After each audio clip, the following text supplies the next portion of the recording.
Hi, I'm Liz. And I'm Rhea. Welcome to Karma's My Bitch, a podcast about love, Sex, connection, abundance, joy, purpose, peace, and how life isn't simply the stories we tell ourselves. Okay, so let's talk about karma. And I think the best way to start talking about karma is to talk about why, Liz, you're qualified to tell us anything about karma at all. Well, thank you for thinking that I'm qualified to talk about it. I mean, you're not qualified per se, but maybe the people you speak to are. Oh, yes, fair enough. I don't know. I mean, I just have always had a very strong connection to something since I can remember, and that memory goes very far back when I was just learning to walk. And I could see things, and I could know things, and I never not felt connected. For me, it was just a very natural thing to see things that weren't there. As I got older and I started to run into a few personal issues, it just kind of threw me into this practice a little early. At least what I felt was a bit early, because I thought maybe I would kind of have a spiritual practice when I was a bit older. And what is your spiritual practice? So I practice a craft called soul memory. Okay, so soul memory itself is about how our soul and our cellular memory, or our cells, contain the memories from previous lifetimes. And those often are seen as trauma. And so those can manifest in different ways in our current life, either through relationship, through physical issues. And for most people, and having lived around the world, people tend to have very similar issues. And they often revolve around relationship and then financial. And everybody wants to know about career and future stuff. What it does is it sort of looks at these issues and in a very gentle way, looks at them as more of a glitch in our system. Let's look at the cause behind it. And it's generally a past life one. And we call that karma. What I find really interesting, and the reason why I wanted to bring that up, because it really beautifully leads on to why we're doing what we're doing. I've always been quite brave in my career. I was very good at being able to kind of tap into my instinct or my knowledge and kind of get me where I needed to go in my career. As a result, I worked in women's rights, domestic violence. I was part of the team that made emotional abuse a crime in the UK. And it's always been really focused, my work, on the dysfunction of relationships in some way or another. But in love and romance, that was always a bit more problematic for me. It wasn't as easy. It didn't flow as well. I didn't have the faith or the trust or the knowledge to kind of have that kind of smooth sailing situation that it appeared everyone else was having. Appear is a good word, because I think it rarely is ever smooth sailing in relationship. No, exactly. And I think there was a lot of projection going on there. But I basically got into a point where I was like, okay, I need to break some of these patterns. I need to kind of look at some of these cycles. And I started on my own little journey that had very little at the time to do with the spirituality stuff and a lot more to do with psychology and just kind of really learning about how the brain works, how attachment theory works, why certain things kept happening, etc. And rarely does it ever begin with the spiritual stuff. Spiritual stuff is usually the last thing. Yeah. Well, what's interesting is that, and this is why I wanted to do this podcast, is that actually a lot of the spiritual stuff that you talk about is echoed in the psychology, in the science behind it. Yeah. And what's really fascinating is that whether or not you believe in the spiritual stuff, there is evidence-based that it works. So you might talk about past lives and trauma, and I will talk about repeating patterns that were born in childhood. Mm-hmm. It's the same thing. It's just a different story. So anyway, so I go to dance class, and the person that's been dancing next to me for a year turns out to be you. And then I find out what you do, that you can speak to the universe, that you're actually a fucking wise woman who's lived in, 12 countries, 18 countries, and 1,000 countries all over the world, married with 2 gorgeous kids, and can do the most, amazing things. And I came and had a session with you.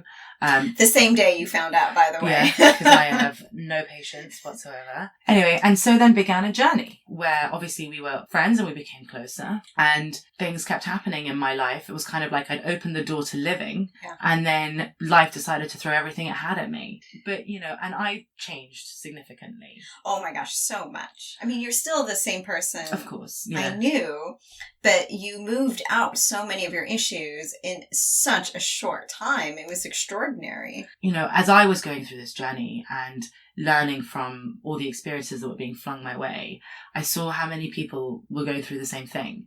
But the difference is that where I had an amazing group of friends and family and you helped me process and leave a lot of the stuff in the past, not everyone has that benefit. Yeah, unfortunately. And every lesson that came may have been really difficult, but they've all allowed me to grow. That change in perspective with this first episode is called Karma, is to kind of talk about the concept of karma itself. We all go through periods of painful times. For our growth and our evolution. Exactly. It's for our growth and our evolution. It's never random. It's never random. And it's not punishment. But it feels like punishment. It can, yeah.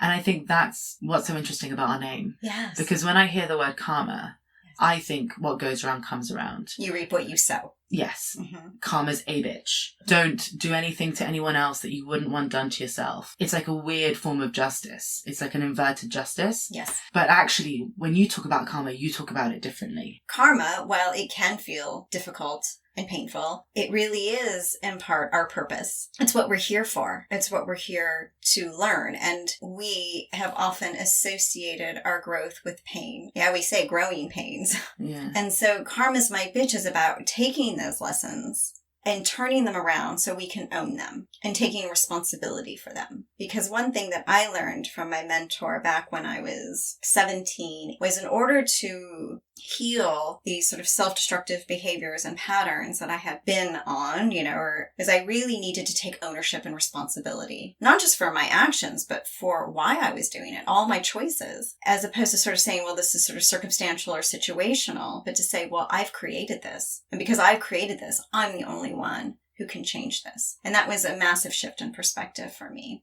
That's the whole thing about shifting perspectives. And that's what I've found, and that's what hopefully will happen in every episode, is that a lot of the experiences I was going through seemed really simple to an extent, and they all just seemed things that were shitty that were happening to me. But actually, it's not about seeing a silver lining. Mm-mm. It's much more about looking at something going, all right, this pain may not have been great, but it was here for a reason. How can I turn it into something that's going to cause me happiness in the future? Mm-hmm. And that's not always the most comfortable place. We are living a reality, each one of us, made up of stories. Stories that we've created, stories that we've told ourselves, stories that we perpetuate. And sometimes those stories not only don't serve us, they just aren't accurate.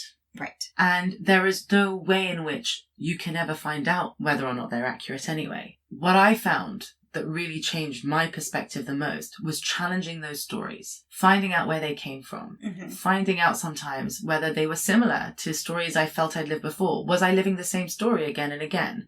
And if I was living the same story, was I creating that story? Because ultimately, you never know what anyone else is really thinking. Your reality is here to be shaped the way you want it to be shaped. Our stories shape our reality. So the best way to change our reality, in the first instance, is let's start changing the stories. Yes, absolutely. Is then in spiritual terms, like psychologically in a lot of ways, the world your mirror and people your mirror? The short answer is yes. Everything is a mirror to ourselves for two reasons. One is because we are so connected to one another and to our very human experience here that yes, naturally everything's a reflection of who we are because we are everyone.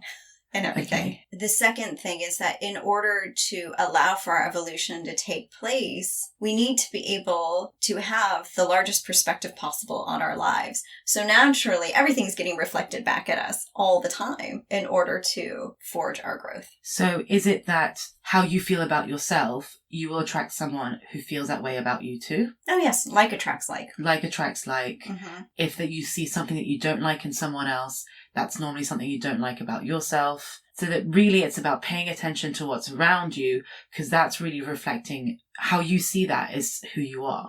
And how you experience it on an emotional level is such a reflection. I think more than what you see, because I think we've trained our brains and we've created filters in such a way that we can narrowly shape that experience and tailor it so that it's convenient and easy for us. So it's also paying attention to our emotional state. We're not here on earth just to skate. So it's not about sort of striving for this painless, perfect life. It's really about understanding we're here for our own evolution, and our evolution is tied to the evolution of the world. of people around us because we are all connected. When we say understanding, the point of understanding is not just sort of a psychological understanding, because we think that often if I know what's going on, then I will then break the pattern and do something else. It's really that understanding that has to come through all levels of your being. Yeah. And so that would be sort of your mental body, your emotional body, your physical body, which often is an expression of your pain, and your spiritual body. The one thing I can't deny, because I need to see to believe. Mm-hmm. I'm very much,